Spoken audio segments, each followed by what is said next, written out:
Let's talk about inheritance tax in the UK, because right now it's going through a quiet revolution. You've got the tax authority cracking down harder than ever, the rules are trapping more and more families, and the whole thing is just intensifying. So in this explainer, we're going to break down exactly why this is happening, and more importantly, what you need to know about it.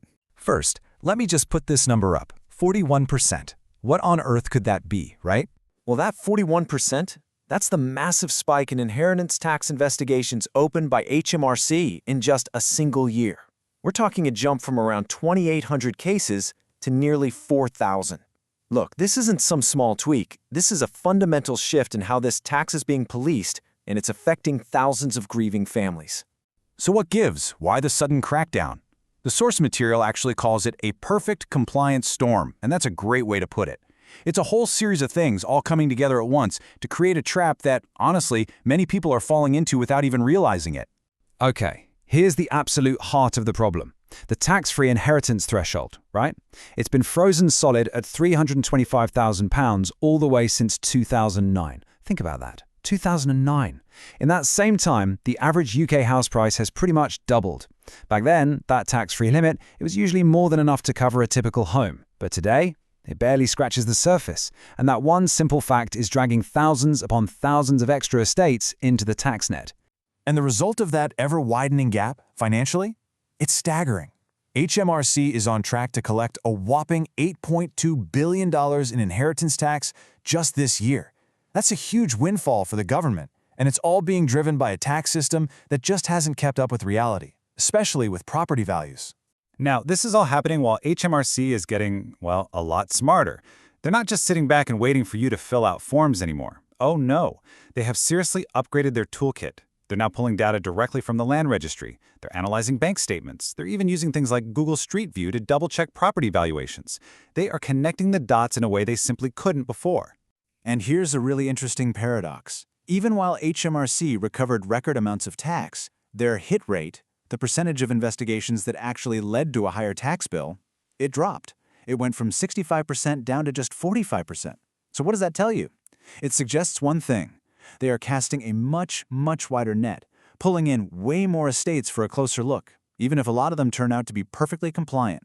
Okay, so if they're casting this wider net, who exactly is getting targeted? And what kind of things might trigger a full-blown review from HMRC? Let's dive into their playbook.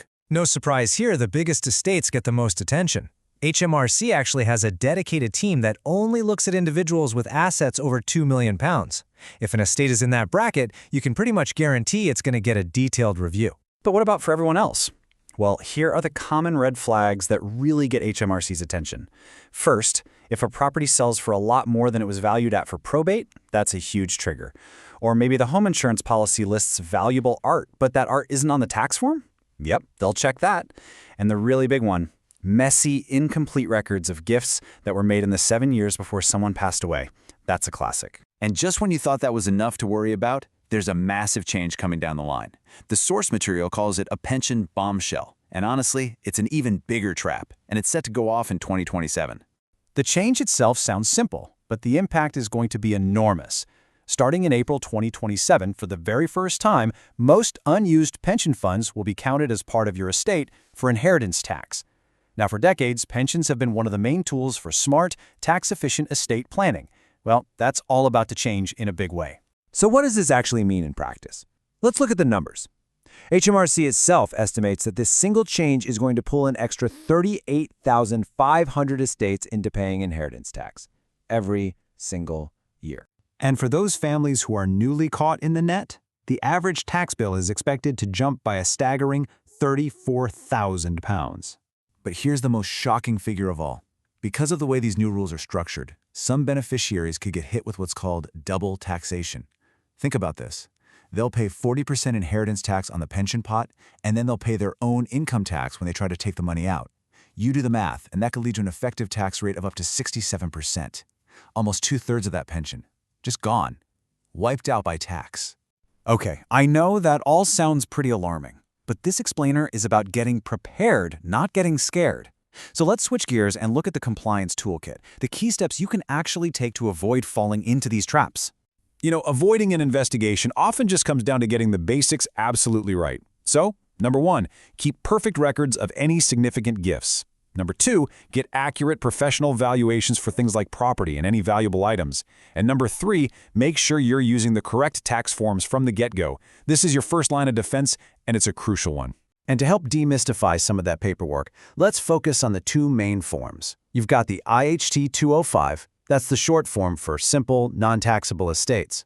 But, and this is a big but, for any estate that is taxable or has any complications like trusts or large gifts, you absolutely have to use the much more detailed IHT 400. Just knowing the difference between those two is a critical first step. But when does it all get too complicated to handle on your own? Well, the source material gives a pretty clear checklist. If the estate has assets worth over £2 million, or there were substantial recent gifts, or it includes business property, or any other complex stuff like overseas assets or trusts, that's a huge sign that you probably need professional guidance. And the reason you have to be so careful is simple. The stakes are incredibly high. The person who is actually administering the estate, you might call them the executor or the personal representative, they can be held personally liable for any unpaid tax if they get it wrong. Think about that. That is a massive, massive responsibility to put on someone. So when you put it all together, what's the key takeaway here? That 41% surge in investigations, it's not a fluke. It's a clear signal that HMRC is determined to collect as much as it can from a tax system with old, outdated rules and assets that are worth more than ever. Successfully getting through this new environment really comes down to three things: meticulous records, accurate valuations, and proactive planning, especially with that pension bombshell just around the corner. Which really leaves us with one final and I think crucial question to think about. After everything we've covered today, is your estate planning really ready for this new level of scrutiny?